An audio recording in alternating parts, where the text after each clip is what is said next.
રામ નારાયણ રામ. લોકો ઘણીવાર કહે છે કે કોઈનો સનાતન ધર્મ છે, કોઈનો મુસ્લિમ ધર્મ છે અને કોઈનો ઈસાઈ ધર્મ છે.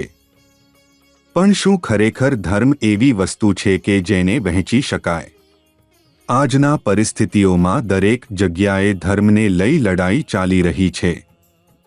દરેક વ્યક્તિ પોતાનો કથિત ધર્મ બચાવવા માંગે છે, તેનો પાલન કરવા માંગે છે.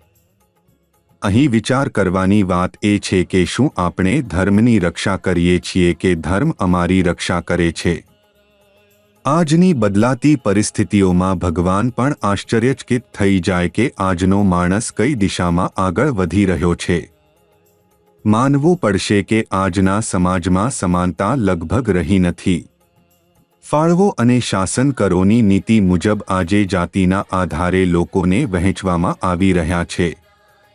એક માણસ જ્યારે જન્મે છે ત્યારે આપણે બધા એક સમાન રીતે જ જન્મી રહ્યા છીએ. એક સમાન પ્રક્રિયાથી. આપણા રક્તનો રંગ એક સમાન છે, તો પછી ભેદ કેવો? કોણે આપણને અલગ કર્યો? આજે આપણે અહીં બેઠા છીએ, કોઈ આપણાથી ઊંચા પદ પર છે તો કોઈ નીચે. પણ આજે જરૂર છે આપણા વિચારોમાં પરિવર્તન લાવવાની. સમાજમાં જે જાતિવાદ પેદા થયો છે તેને મૂળથી નષ્ટ કરવાની. આજે જાતિવાદના નામે જે લોકો એકબીજાથી લડી રહ્યા છે, શું એથી સામાન્ય લોકો ખુશ છે? તેનો જવાબ છે બિલકુલ નહીં. દરેક માણસ શાંતિ અને સુખ સાથે જીવવા માગે છે. ધર્મના નામે જે રમૂજ થઈ રહી છે સમાજમાં, તેને તાત્કાલિક અટકાવવી જ પડશે. શું આપણો ધર્મ એટલો નબળો છે કે કોઈની સાથે બેસવાથી અથવા સ્પર્શવાથી ભ્રષ્ટ થઈ જશે? એવો ધર્મ નથી જે આવું સહન ન કરી શકે. હવે તમારા મનમાં ચોક્કસ પ્રશ્ન ઉઠી રહ્યો હશે, શું કરવું જોઈએ જેથી આ બધું બંધ થાય? જવાબ છે માનવતા, ઇન્સાનિયતનો હાથ પકડો. જ્યારે આપણે માનવતા સાથે આરસેલ્સ જોડીએ છીએ, એકબીજાની આત્માઓ સાથે જોડાએ, એકબીજાનો આધાર બનીએ, ત્યારે જ આ બધું અટકી શકે છે.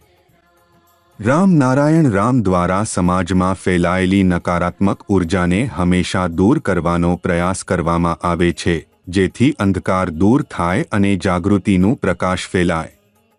રામ નારાયણ રામ સાથે જોડાઈને લોકોનું જીવન સફળ બની રહ્યું છે અને તેઓ સતત સફળતાની દિશામાં આગળ વધી રહ્યા છે.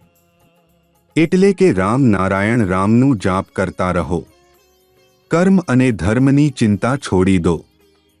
જ્યારે તમે આ બીજ મંત્ર સાથે જોડાશે ત્યારે તમારા બધા કર્મ અને ધર્મ સ્વયં તમારા કલ્યાણ માટે કાર્ય કરવા લાગી જશે.